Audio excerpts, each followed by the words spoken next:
जय हिंद साथियों, स्वागत है आपका अपने YouTube channel MS defence study पर। साथियों, इस वीडियो में बात करने वाले हैं एसएससी सीएचएसएल परीक्षाओं के लिए जीके जीएस के कुछ इंपॉर्टेंट क्वेश्चनों में को हम देखने वाले हैं, जो कि आपके एसएससी सीएचएसएल एग्जाम के लिए बहुत ही इंपॉर्टेंट क्वेश्चन रहने वाले हैं। साथियों, आपके जो एसएससी सीएचएसएल की जो एग्ज़ाम है वो आपके 1 जुलाई से आपके कंडक्ट करवाए जाने वाले हैं।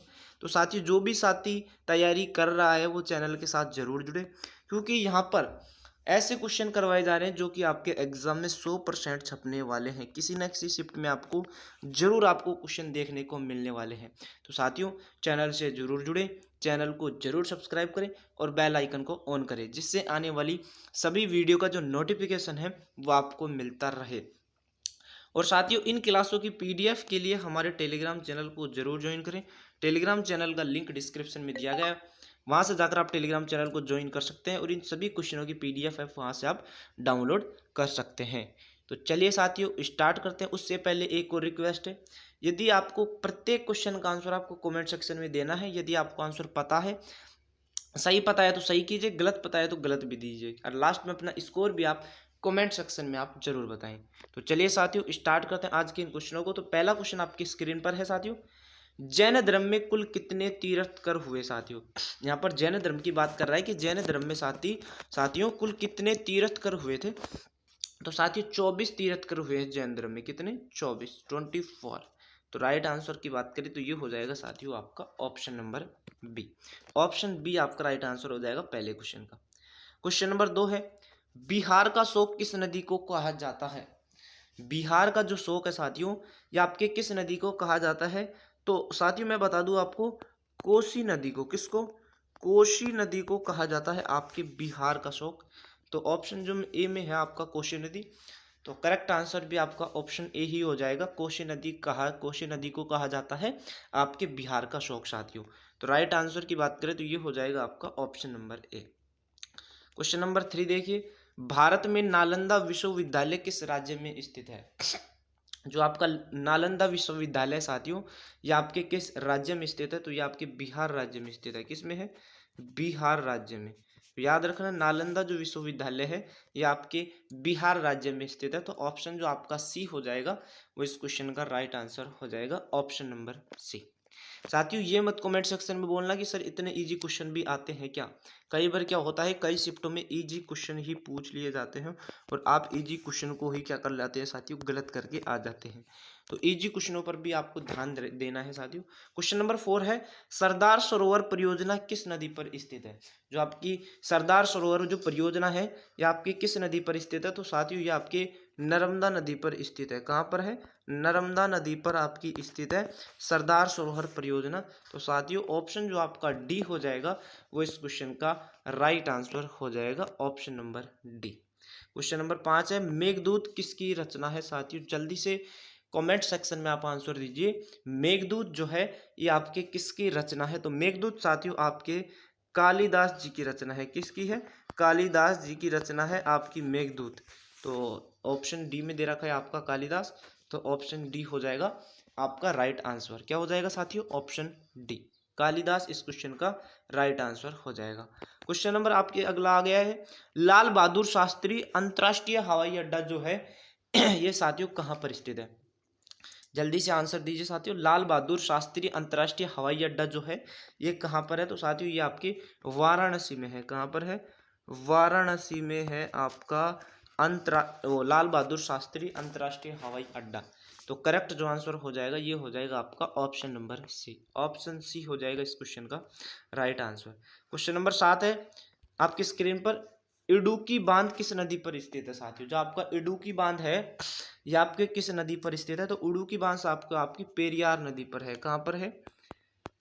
पेरियार नदी पर है आपका इडुक्की बांध। तो साथियों ऑप्शन जो आपका बी हो जाएगा वो इस क्वेश्चन का करेक्ट आंसर हो जाएगा। इडुक्की बांध कहाँ पर है साथियों? पेरियार नदी पर आपका स्थित है। क्वेश्चन नंबर 8 है, नीली क्रांति का संबंध किससे है। जल्दी से कमेंट सेक्शन में आंसर दीजिए। क्वेश्चन नंबर 8 है, नीली क्रांति का जो संबंध है ये आपके किससे है। तो नीली क्रांति का संबंध आपके है साथियों मत्स्य पालन से। किससे है? आपका मत्स्य पालन से है आपका उत्पादन से है साथियों, याद रखना। मत्स्य उत्पादन से है आपका नीली क्रांति का संबंध। तो ऑप्शन जो आपका ए हो जाएगा वो इस क्वेश्चन का राइट आंसर हो जाएगा, option number A. Question number 9 है, गुलाबी क्रांति का संबंध किससे है? जल्दी से कमेंट सेक्शन में आंसर दीजिए, गुलाबी क्रांति का संबंध किससे है? तो गुलाबी क्रांति का संबंध जो है वो है आपके झींगा उत्पादन से। किससे है साथियों? झींगा उत्पादन से है आपका गुलाबी क्रांति का संबंध। तो करेक्ट आंसर की बात करें तो ये हो जाएगा आपका ऑप्शन नंबर बी। क्या हो जाएगा साथियों? ऑप्शन बी आपका राइट आंसर हो जाएगा। झींगा उत्पादन से है आपका गुलाबी क्रांति का संबंध साथियों। क्वेश्चन नंबर 10 देखिए, रजत क्रांति का संबंध किससे है? ये आपसे पूछा है, जल्दी से कमेंट सेक्शन में आंसर दीजिए। रजत क्रांति का जो संबंध है वो किससे है? तो ये है आपके अंडा उत्पादन से। किससे है साथियों? अंडा उत्पादन से है आपका रजत क्रांति का संबंध। तो करेक्ट आंसर की बात करें साथियों, ये हो जाएगा आपका option number C. Option C हो जाएगा राइट आंसर। क्वेश्चन नंबर 11 देखिए, मस्तानी किस शासक की प्रेयसी थी? जो आपकी मस्तानी थी ये आपके किस शासक की प्रेयसी थी? तो साथियों ये आपकी थी बाजीराव पेशवा की। किसकी? बाजीराव पेशवा की थी। आपका याद रखना, राइट आंसर हो जाएगा आपका ऑप्शन नंबर डी, इस क्वेश्चन का राइट आंसर हो जाएगा। क्वेश्चन नंबर 12 है, पेस मेकर का संबंध किससे है? जो आपका पेस मेकर है उसका संबंध किससे है? तो साथियों हृदय से है। आपके पेस मेकर का संबंध किससे है? हृदय से। तो करेक्ट आंसर हो जाएगा option number A. Question number अगला है, झीलों और पहाड़ियों का शहर कौन सा है? झीलों और पहाड़ियों का जो शहर है वो कौन सा है? तो वो शहर है आपका भोपाल शहर। कौन सा शहर है साथियों? भोपाल शहर है आपका झीलों और पहाड़ियों का शहर। तो करेक्ट आंसर आपका हो जाएगा option number C. Option C इस क्वेश्चन का राइट आंसर हो जाएगा। क्वेश्चन नंबर नेक्स्ट है, छत्तीसगढ़ राज्य की राजधानी कहाँ पर है साथियों? जल्दी से कमेंट सेक्शन में आंसर दीजिए। छत्तीसगढ़ राज्य की जो राजधानी है ये कहाँ पर है? तो साथियों रायपुर में है आपकी छत्तीसगढ़ की राजधानी। कहाँ पर है? रायपुर में। याद रखें, ऑप्शन जो आपका डी हो जाएगा वो इस क्वेश्चन का राइट आंसर हो जाएगा। क्वेश्चन नंबर 15 है, रोपण किस नदी के किनारे स्थित है? रोपण जो है ये आपके किस नदी के किनारे स्थित है? तो साथ ही रोपण की यदि हम बात करें तो ये आपके सतलज नदी के किनारे स्थित है। कहाँ पर है? सतलज नदी के किनारे। तो ऑप्शन जो आपका बी हो जाएगा वो इस क्वेश्चन का राइट आंसर हो जाएगा। नेक्स्ट है, पारसेक किसकी इकाई है साथियों? जो पारसेक है तो आपको सभी को पता है साथियों, पारसेक जो है ये आपकी दूरी की इकाई है। किसकी है? दूरी की। तो याद रखना पारसेक जो है ये आपकी किसकी इकाई है साथियों? दूरी का इकाई है साथियों पारसेक।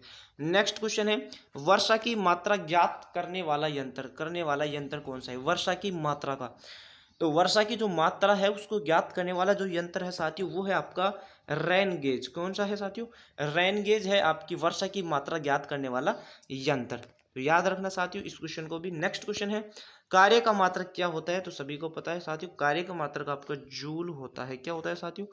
जूल होता है आपके कार्य का मात्रक। तो ऑप्शन बी हो जाएगा राइट आंसर। क्वेश्चन नंबर आपकी स्क्रीन पर आ गया है, कौन सी अदिश राशि है? इनमें से कौन सी अदिश राशि है? तो साथियों जो आपका घनत्व है ये आपकी क्या है? अदिश राशि है। क्या है? अदिश राशि है आपकी घनत्व। तो राइट आंसर हो जाएगा ऑप्शन नंबर डी, सिर्फ घनत्व है ये क्या है? अदिश राशि है। ठीक है। नेक्स्ट है, पास्कल किसकी इकाई है साथियों? जल्दी से कमेंट सेक्शन में आंसर दीजिए। पास्कल जो है ये किसकी इकाई है? तो पास्कल की बात करें साथियों ये आपकी दाब की इकाई है। किसकी इकाई है? दाब की इकाई है आपकी पास्कल। ठीक है, बढ़ते हैं साथियों नेक्स्ट क्वेश्चन की ओर। आवेग का मात्रक क्या होता है साथियों? आवेग का मात्रक आपसे पूछा है। तो आवेग का जो मात्रक है वो आपको होता है न्यूटन पर सेकंड। क्या होता है साथियों?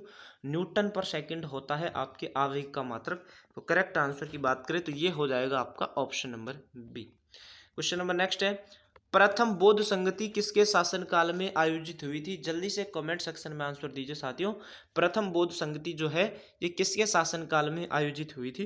तो ये आपकी हुई थी साथियों अजात शत्रु के शासनकाल में। अजात शत्रु के शासनकाल में हुई थी प्रथम बौद्ध संगति शासनकाल। ठीक है, तो राइट आंसर हो जाएगा साथियों आपका ऑप्शन नंबर सी, इस क्वेश्चन का करेक्ट आंसर हो जाएगा। नेक्स्ट है, चतुर्थ बौद्ध संगति का आयोजन कहाँ हुआ था? ये भी आप कमेंट सेक्शन में आंसर दीजिए। तो साथियों कुंडल वन में हुआ था आपके चतुर्थ बौद्ध संगति का आयोजन। तो ऑप्शन जो आपका डी हो जाएगा वो इस क्वेश्चन का राइट आंसर हो जाएगा। चतुर्थ बौद्ध संगति का आयोजन कहाँ पर हुआ था?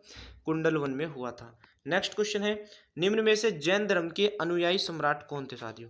जैन धर्म के अनुयायी सम्राट आपसे पूछा है कि कौन थे, तो वो थे आपके साथियों चंद्रगुप्त मौर्य। कौन थे? चंद्रगुप्त मौर्य थे आपके जैन धर्म के अनुयायी सम्राट। तो राइट आंसर की बात करें साथियों ये हो जाएगा आपका option number B. Option B इस क्वेश्चन का राइट आंसर हो जाएगा। और आज का लास्ट सवाल है साथियों, सुंग वंश के संस्थापक कौन थे? साथियों जल्दी से कमेंट सेक्शन में आंसर दीजिए। सुंग वंश के संस्थापक कौन थे? तो पुष्यमित्र शुंग थे आपके सुंग वंश के संस्थापक। तो करेक्ट आंसर की बात करें तो ये भी हो जाएगा आपका ऑप्शन नंबर बी। तो ये थे साथियों आज के कुछ 25 इंपॉर्टेंट सवाल। तो 25 में से आपने कितने क्वेश्चन सही किए हैं अपना स्कोर एक बार कमेंट सेक्शन में आप जरूर बता दीजिए। और वीडियो को ज़्यादा से ज़्यादा शेयर करें। चैनल पर यदि नए हैं तो चैनल को जरूर सब्सक्राइब करें। तो मिलते हैं साथियों किसी नेक्स्ट वीडियो में, जब तक के लिए साथियों जय हिंद, धन्यवाद।